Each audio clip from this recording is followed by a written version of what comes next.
Welcome to my show. A guest here. His name is Cody Burke. Mr. Cody, how are you doing, sir? I'm very well. How are you? I'm fine, and thank you so much for the time and your opportunity. Firstly, you are an author. Can you please, Mr. Cody, discuss more about yourself and how you're doing currently now, Mr. Cody? Um, right now, I'm doing very well. I'm certainly in a much better place in my life right now. Um, and just like everyone, I've been on a very interesting journey, and that's just life, I suppose. So I'm glad I had the chance to write about mine and to speak about it a little bit with yourself. So yeah, doing very well. So much glad that you're actually doing so well because your memoir really brought out a lot of life experiences, which I would like to dive into the father, the dog, and the conspiracy theorist. Can you please, Mr. Cody, discuss more on the book? And do you also plan to write more books in the coming future, Mr. Cody? Mm. Um, well, the reason it's quite an interesting title, isn't it? And that's because, well, it's about my story, it's about my dog's story, and obviously my father's story. But really, it's about two journeys occurring simultaneously. One which is me just waking up to myself, having been very stagnant and just very just being a very insecure, traumatized, sheltered man for so much of my life, and in great denial about things about myself, which I just didn't have the strength to face until it just got too much. So there was nowhere to hide. So I had to just face myself and wake up to myself. And while I was going through that, I started to wake up to other things, which is just this world, this realm, and everything, just everything that You know, it's a crazy world. We live in a crazy world, and I was starting to understand it perhaps a little bit more. And a lot of that was overwhelming, so it led to major chaos. And also because I kind of let go of this insecurity, I've now got confidence for the first time in my life, very raw confidence. But when you start to develop a bit of resentment, if you like, towards, I guess, the government and things like that, and just everything that was going on in 2020. You know what I mean? It just led to some quite crazy stuff. And what kept me grounded throughout that time was my dog and my dad. And we just went on quite an interesting adventure together. Oh yeah, and as for your second question, I would definitely like to write more books. I think since becoming sober as well, I've really rediscovered my creative side, and it is a beautiful thing just to write. So I'm actually working on some fiction as well, but I think we'd like to write some more non-fiction as well. So it's a very healing, rewarding thing just to write, for sure. Definitely. In this life is more like a roller coaster, which your earlier book spoke more about your father and also the dog as well. And those issues, those chaos, those ups and downs actually make you brought out a message that no matter how it is, you have to still develop the sense of laughter. And that is why we have to also, as humans, continue to do that. And also with more books like that you are also planning to also bring out in the coming future as well. And that is why I would also like you to drive more in the perspective of people who face the position of Charles, who face serious issues or also some ups and downs. But you were the one who invited readers to also laugh in the middle of physiological chaos. So how do you think humor become a survival tool during your darkest moments, Mr. Cody? Um, I think it's something that's quite ingrained actually in Scottish DNA. I think we kind of make light of everything, and it's ultimately a coping mechanism, but it is a powerful one because in your darkest times, your challenging times, if you're able to make light of it in some way, it ultimately undermines the doom and gloom of it all, and then it just puts you in a better place to deal with everything. It undermines the challenge, and it just gives you a bit more power, and and it just lightens the load. So I think it's a very good thing to tap into. And regarding the book as well, because it is quite often heavy subject matter and there is polarizing themes, you need the comedy in there. You need the comedy in there, and it just makes it a bit more of a harmonious read, I suppose. But that's just life. You need to laugh. You need to smile. That's how we go forward. You know. Completely agree. Despite the ups and downs, we have to still continue to show the sense of love. Despite us being in the point of chaos, in the point of tough decisions as well, because despite we living on this earth, it has been programmed that we will always continue to face chaos. We will always get the sense of annoyance and also face some kind of situation that will really, really down our morale. But that is the time we have to try to build ourselves with a sense of laughter so that we can become more energetic and also profoundly do something more inspiring in the community at large. And that is why I also like to drive to the journey as well, because in our time today, due to the rise of our technology stage, there are a lot of people who really, really polished, or probably some several people who really polish or give a sense of mix up in their version of their journey. So your story really blends on the uncomfortable honesty with dark humor. So why do you think from the experience you've had it's very important for you to show the raw truth rather than a polished or inspirational version of your journey, Mr. Cody? Well, because that would be a disservice to myself, but also to anyone that reads it. Um, and as well, because it was, I mean, it was a healing experience for me. And when you're sitting in your room and you're writing, just you and your journal, it's a very intimate experience. So because I'm just, because I'm healing as well, it's just, it was the only way was to tell the truth. There was no other way. And there probably was times throughout the book where it did challenge my ego a little bit when I'm thinking, well, do I want to say that? Do I want to share that? And then I'm like, well, you know what? Why not? Because it's the truth.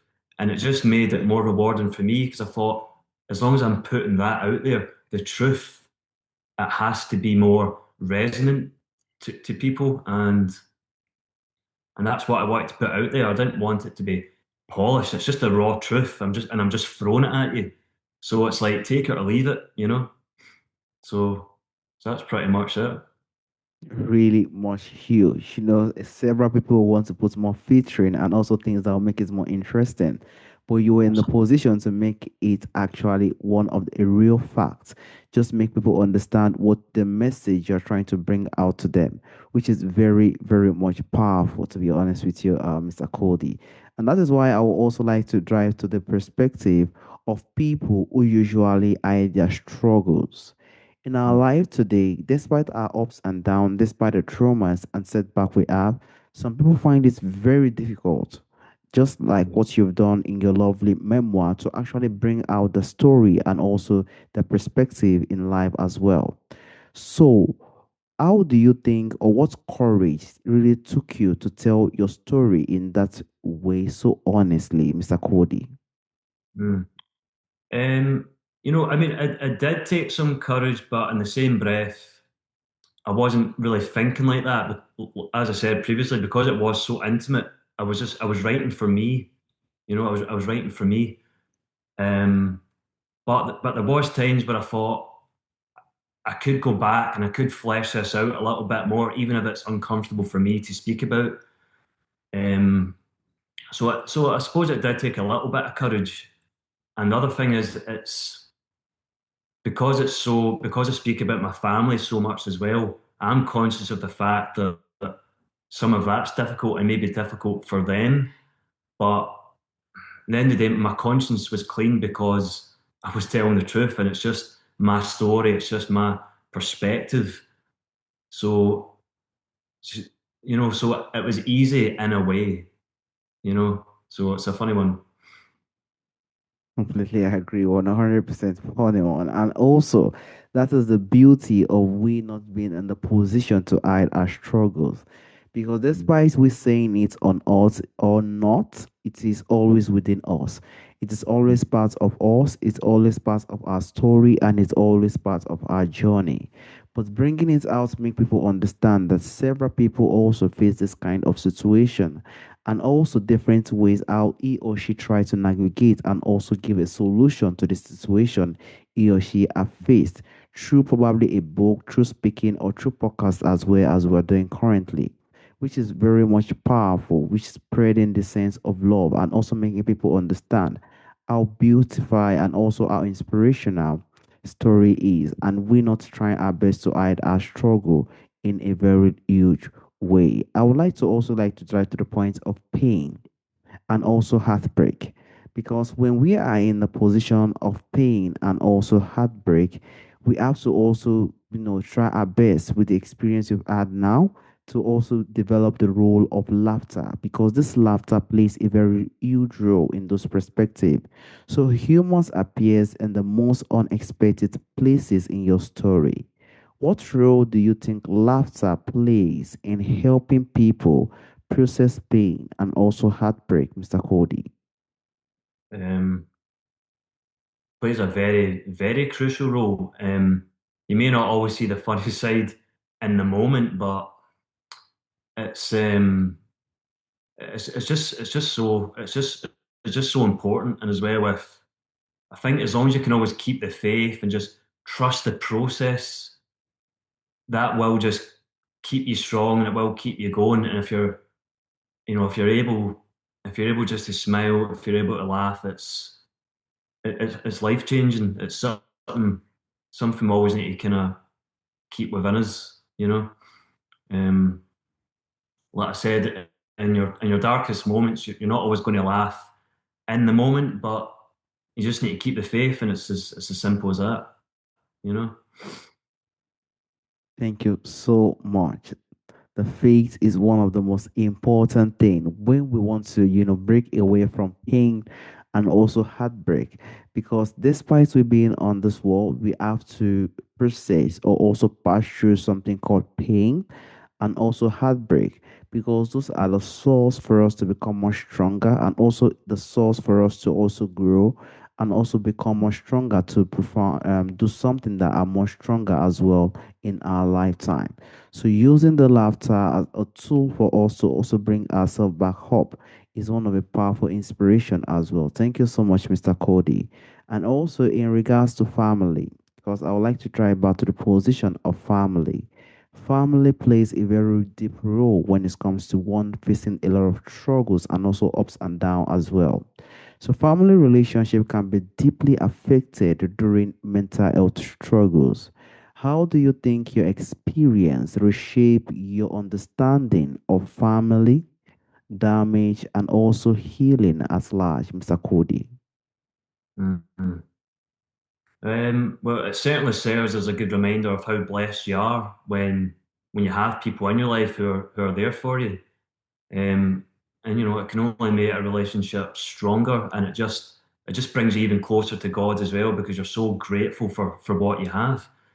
Um, even for example, even if you lose someone, if you can still chime into just the gratitude that you knew them, that you had them, is just so powerful, and that will just keep you strong forever, and it will just keep you tapped in to God. So I would say that first and foremost. To flip it a little bit, I would say one thing regarding family at this time that I found very difficult was because there was some things I believed um, that were harmful, and some people, like for even the vaccines and stuff like that. Like at this time, I thought they could be quite dangerous. So when I seen a lot of people going towards them and stuff, that you know, it's like you're trying to help them see maybe these aren't too good for you. Um, and then it was difficult to learn the lesson of you can only lead a horse to water. You can't make them drink it. Even if you want to force their head into the water, you can't do it. That took me a few years to learn that lesson, which says you can only plant seeds. You can only lead from a neutral place and say, what about this? You can't force it on anyone. Yeah. So regarding my family in particular, that's something that was a lesson that took me a while. to learn. And again, all you can do is keep the faith, plant your seeds, and move on. Wish for the best, and that's it. Um, but yeah, I'm very grateful for the people I have in my life. As you said earlier, family are one of the biggest tools that bring us back up, that bring us also give us the inspiration, but we do not also want to force it. We are the one who own our life. We are the one who are going to plant our seed because they usually say something. It is a difference for a family to also train a child, but it's also a difference for the child to also train him or herself. And that is why we have to try our best to plant the seed and also see how we can also develop ourselves as large as humans as well. Family will always do their part, but we as humans we also need to try our best to also do our part so that we can become more stronger and also not lead ourselves in the wrong path in life, which will cause a lot of regret in the coming future. And I would also like you to dive to listeners who may be experiencing their own inner chaos or questioning every single thing about their lives. What message from your journey would you like to, or would you want them to hold on to, Mr. Cody? I would say the short version of that answer is what I've already said, which is to just keep the faith and trust the process. Because the way this realm works, it can look like you've been dealt a very horrible set of cards, but it can manifest into something incredible, and that's why you just need to keep the faith. Like there's that cliche of everything happens for a reason, but in my experience, it does. And when you're faced with adversity, like you said, it only makes you stronger, but it can lead you down a path you never could have foreseen. So you just have to keep the faith. Like for me, when I kind of hit rock bottom and I went through this crazy mental breakdown, it ultimately led to me discovering my self worth, discovering um, just confidence and just everything. It just changed my life. So it was, and that's how it works. Even right now, we just found out we're being evicted, which at first felt awful, but then we just suddenly realised, you know, we're not actually that happy here anyway. So this has forced us to level up once again. So so we're actually grateful for it. So it's crazy. That's just how it works. You just need to trust the process. You know, that's it. So just keep the faith, trust the process. Thank you so much. Is a very powerful message because in the life we find ourselves today, we just have to try our best to see how things are growing. But despite that, we need to see the position of our heart, our belief, our faith. We have to trust on ourselves because if we do not trust on ourselves and also what we are doing at large, there is no one who are going to also trust us. We just need to keep the process moving despite because we do not know who is watching. We do not know who is analyzing and also seeing the ups and downs and also the greatness we are doing at large.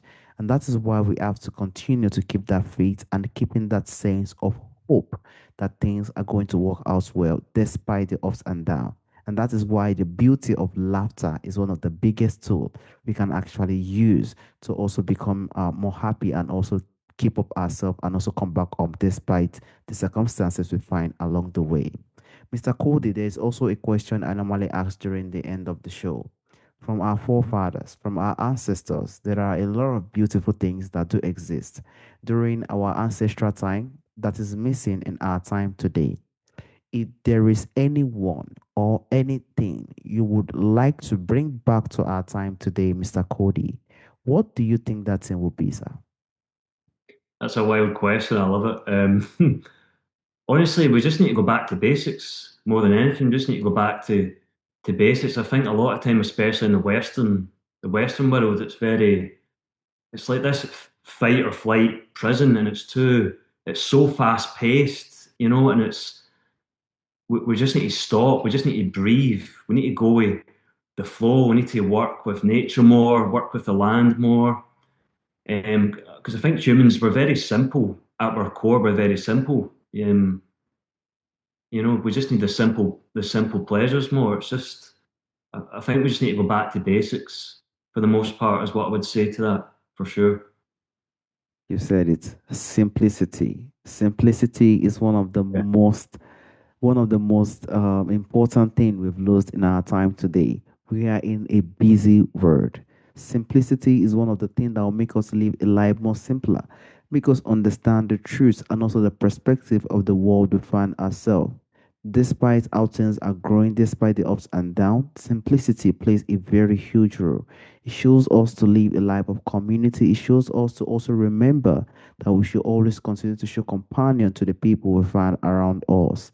And also, Mr. Cody, I want to use this opportunity to thank you for the time, the opportunity you've given to me today for you to speak in regards to your memoir and also your family and also your dog as large.